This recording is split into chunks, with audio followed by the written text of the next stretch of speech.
Je suis ici à Beaumont, près de Clermont-Ferrand, chez Victoire, pour mettre en lumière la vérité de ce que j'ai exposé très récemment dans un éditorial, à savoir les liens pervers entre le cyclisme et l'écologie. Le vélo est un sport propre, le vélo est un sport nature, le vélo est un sport écologique, mais la réalité est un petit peu différente. Elle est même très différente, puisque plus de 90% des productions actuellement disponibles sur le marché proviennent d'Asie. Alors j'ai choisi d'évoquer ce problème, cette question qui nous taraude tous, avec Julien Lerloup, le fondateur de Victoire. Le constat de départ et la raison d'être de Victoire, c'était de produire mieux, de produire plus près et de produire juste. Comme tu l'abordais tout à l'heure, il y a un gros problème d'écologie pour les utilisateurs de vélos en Europe, puisque la majorité des vélos sont fabriqués en Asie. Le deuxième problème qui est lié à ça aussi, c'est la surproduction. L'idée, c'était de produire juste, prendre en charge la fabrication en France pour éviter de devoir traverser le monde entier pour faire fabriquer, pour ensuite ramener les produits. Le deuxième constat, c'était également de produire juste, c'est-à-dire de produire le nombre exact de vélos par rapport à la demande et à chaque fois des vélos spécifiquement adaptés aux clients. Un des gros problèmes, c'est le transport dans l'industrie du vélo. Le deuxième problème, c'est la production en prévision des ventes. C'est-à-dire qu'on pense qu'on va vendre tant de vélos l'année prochaine, on en fabrique tant. Si on en a vendu le nombre, tout va bien. Mais si on en a vendu moins, on a du stock, on ne sait pas quoi en faire. Et tout ça, ça génère de la surproduction, ça génère de l'énergie. Et ça génère des problèmes sur le marché du vélo, puisque on se retrouve avec des vélos peut-être de qualité, mais qui sont bradés simplement un an après. La faute au marketing ? La faute, oui, principalement au marketing. C'est très compliqué de trouver les sources du problème.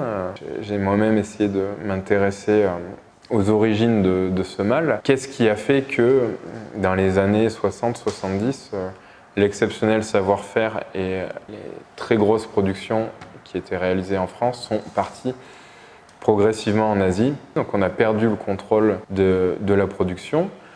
On a rajouté du délai, on a rajouté du transport. On est peut-être arrivé avec des vélos moins performants, de moins bonne qualité dans un premier temps, et donc on a essayé de compenser ça par du marketing. Au final, maintenant, si on regarde la majorité des cadres de vélos fabriqués en Chine, le prix du cadre est très dérisoire par rapport au prix de vente public. Donc la marge qu'il y a entre les deux, elle sert au marketing. Et nous, on le voit bien parce qu'on est en relation quotidienne avec des clients qui, entre guillemets, se sont fait avoir par ce marketing, qui sont allés dans un magasin de vélo en disant voilà, moi je fais du vélo comme ci, comme ça. Il y avait un choix dans le magasin qui était réduit, ils se sont retrouvés avec un vélo qui ne leur correspond pas. Et ça conduit à une saturation du marché puisque les gens achètent des vélos qui ne leur correspondent pas, donc ils essaient de les revendre. Tout ça, c'est un cercle vicieux.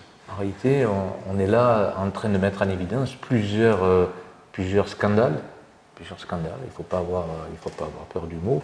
Le consommateur, le client, à la fin, se retrouve avec un vélo qui ne correspond peut-être pas réellement à ses attentes physiques, à ses attentes sportives, et pire que ça, ses attentes éthiques.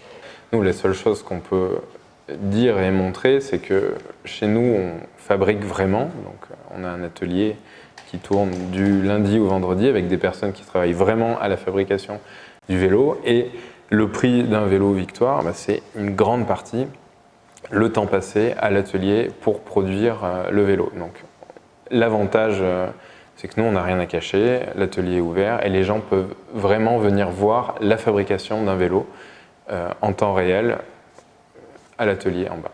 On peut toujours mieux faire, il y a toujours matière à améliorer, mais nous, notre leitmotiv, c'est d'essayer d'intégrer le maximum des étapes de fabrication du vélo dans notre immeuble.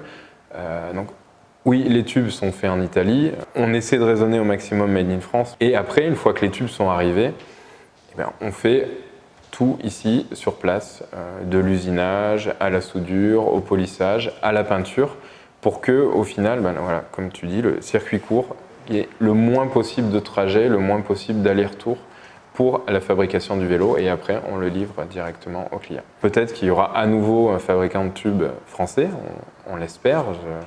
C'est pas encore la réalité. Avant, il y avait Vitus, par exemple, qui fabriquait en France. Maintenant, on est obligé de composer avec Columbus et Reynolds. Mais l'avantage, c'est que voilà, c'est soit l'Angleterre, soit l'Italie. Donc, il est possible aujourd'hui d'avoir un achat citoyen, un achat raisonnable et en même temps un achat performant qui soit aussi, dans le concept du développement durable, un vélo qui va durer. Faire un achat chez nous, ça demande aussi de l'implication pour le client, puisque nous, on produit à la carte, à la demande, donc on n'a pas de stock, donc on ne génère pas de CO2 en fabriquant des choses qu'on espère vendre. Par contre, il faut attendre son vélo. Et donc ça, c'est le principal frein à un achat chez nous, c'est que actuellement, on a 18 mois d'attente pour avoir un vélo chez nous. Par contre, une fois qu'on a le vélo, nous, c'est ce qu'on dit aux clients, c'est on vend un vélo pour 20, pour 25 ans, voire plus, et une fois que vous avez votre vélo, vous le gardez. Donc il y a un effort à faire, mais je pense qu'on arrive maintenant dans une société où on est en train de comprendre que tout le monde doit faire des efforts. Le fait d'avoir tout de suite, ça, c'est peut-être pas un format qui est respectueux pour l'environnement et respectueux tout court. Donc chez nous, on prend le temps de travailler, on prend le temps de bien faire les choses, mais après, avec à la clé, un vélo qui durera très longtemps. Donc, qu'est-ce que quelques mois d'attente par rapport à un vélo qui va durer une vie? Je pense que c'est pas grand-chose.